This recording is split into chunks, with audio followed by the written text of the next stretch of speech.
Greetings, citizens. We are living in the age in which the pursuit of all values other than money, success, fame, glamour has either been discredited or destroyed. Money, success, fame, glamour. For we are living in an age of the thing. Sorry, that's just a little bit of Party Monster soundtrack there. Party Monster, awesome little forgotten movie with Macaulay Culkin. Imagine that. Yeah, Home Alone no more. Anyway, it's just going on and around in my mind, and so it came out of my mouth in this video. Hello and welcome. Yeah, so I've been doing some more PSVR gameplay. I did some videos. I threw up a couple of Sparc videos. Those were just recordings of matches that I've had in a tournament. PSVR Frank is one of the biggest PSVR dedicated channels on YouTube, and he's running a tournament, and that's a really cool idea. I hope this keeps happening. It's really fun. I mean, as fun as those games are, it just brings it to a whole new level when you're in a tournament. You know, those matches I've had, you just care that little bit extra more. Actually, quite a bit extra more. And it gives it an extra tension that's really, really enjoyable. So anyway, Sparc, so I'm through to the third round. I think I've basically blagged it. I think I've basically been lucky twice. Yeah, I'm through to the third round. I can't last any much longer than this. I mean, when I play Sparc just kind of casually, not professionally, you know, in tournaments, I get beaten fairly often. There's a lot of really good Sparc players out there. So I think by the time you get to a third stage in any competition, you're not going to be able to blag it any longer. By the time you get to the third stage, there's going to be people there. Pretty much everyone there is going to be good at it, surely. I don't think you can blag it further than that. We'll see how it goes anyway. Apparently the later matches are going to be live streamed on PSVR Frank's channel, which is a really cool idea too. But I'll still throw up my matches on this channel just for prosperity and such. But yeah, oh man, Sparc's fantastic. I really hope they keep adding to it, because you know there's not a hell of a lot to the game. It's very, you know, it's bare bones in terms of content, and yet the game itself is just so fun. It's really good. It's really good. I hope it comes down in price a little bit though. I think more people need to jump on that game at $30. $30. Some people might not be, yeah.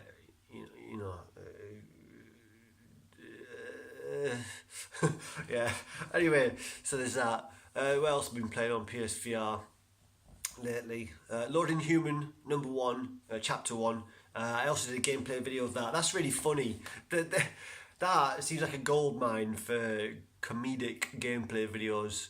I might have to try and do some more with that. But yeah, that's a really cool game. You can tell it's an early one though, because it doesn't have kind of free movement, which on PSVR has notoriously been something that developers have had to wrestle with, because obviously there's no thumbsticks on the move controllers.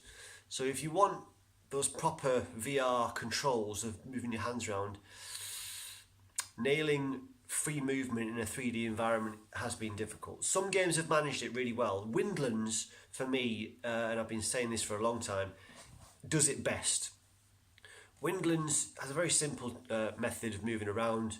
You have basically the move button will move you in the direction that you're looking, but also you have a reverse button so you can walk backwards. You can also turn around, with certain buttons. It's just really, it works really well on Windlands. I got used to that very well. It works nicely, and I really hope that some of the upcoming big PSVR games are going to implement that. I'm clicking my teeth because I already think that Skyrim is going to fall below our expectations. Some of the reports of the first playable demo of Skyrim VR aren't good. It sounds like it's going to be a very stripped back, very bare bones Skyrim experience. It's not going to be just basically Skyrim in VR. It's going to be something different. The AI apparently is quite simple. The movement is it's not free movement. I've heard that it's click turning and teleportation and such, but we shall see.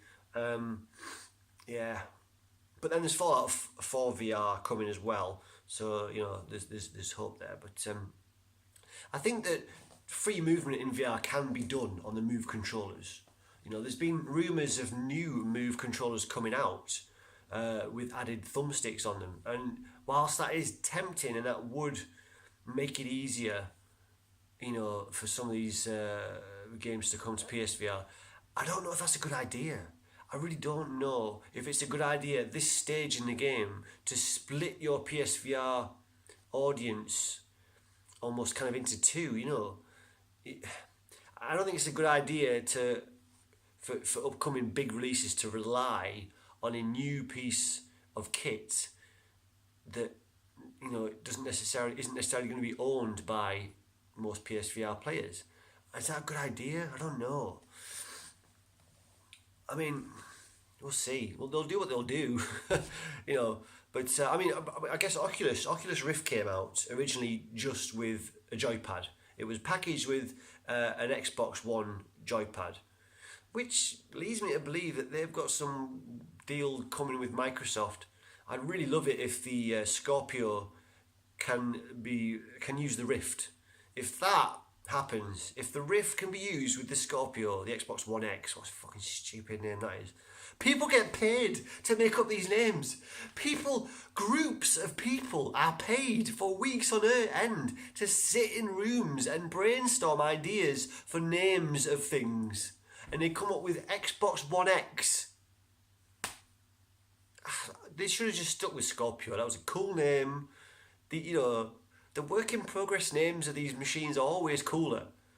You know, the PSVR, the Morpheus, or is it the Neo? Something like that. The Neo, the Morpheus. I mean, they're probably copyrighted, you can't use them. Anyway, but yeah, the Xbox One X, I hope that works with the Rift. Yeah, we'll see how that goes. But anyway, what was I talking about? Yeah, so the Rift didn't get its touch controllers until a fair while after it got released. And the touch controllers are now the best VR controllers out there, and they're absolutely essential piece of kit if you own a Rift. You know, so maybe it could work for the PSVR to have new iterations of the Move controller. But the thing that's kind of making me hesitant about that is that, you know, the Move controllers are already old technology. They're already 6 or 7 years old. You know, the light tracking on the Move controllers is already less effective. You know, that technology, the light tracking, is inherently less effective than, you know, the Move controllers on the Rift or the controllers that you get with the Vive. You know, they're just, the type of technology that they use is just more responsive, more stable. There's less judder. There's more accuracy. You know, not that the PSVR controllers are terrible. They're not. But if you play on both, you can certainly see a difference. You know, in those. So I don't know if it's a good idea to further upgrade a piece of technology that is already kind of under par. It's not going to fix the issues with the Move controller. I should rephrase that. It'll only fix one of the issues. There's two major issues. One, they don't have thumbsticks, and two, light tracking is not as good as the way that the Vive and the Rift do it.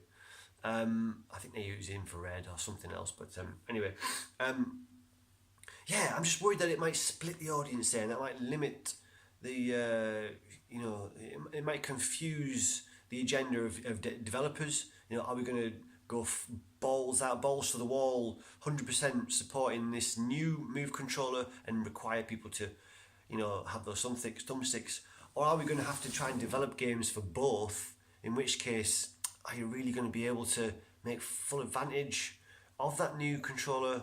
I don't know. First world problems. I mean, come on, Jesus Christ.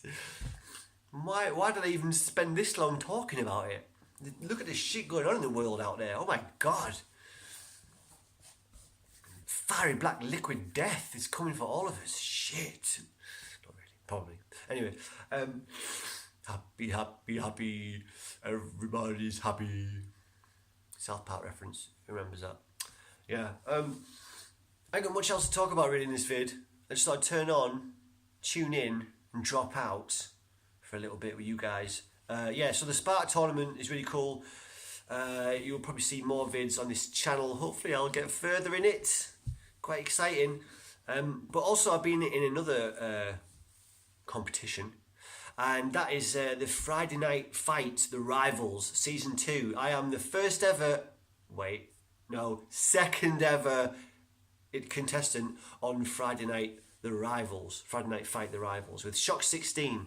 If you don't already know, I'm sure every motherfucker does already. If you don't, go and check out Shocks. He's a really cool guy, does great videos, really nice to watch. And yeah, he's doing this channel where he takes on other YouTubers at various fighting games, and it looks like a lot of fun. So go and check out that video down below if you haven't seen it already. And yeah, that's it. I'll cut this off here. Nice to check in with you lot, and I'll see you in a bit.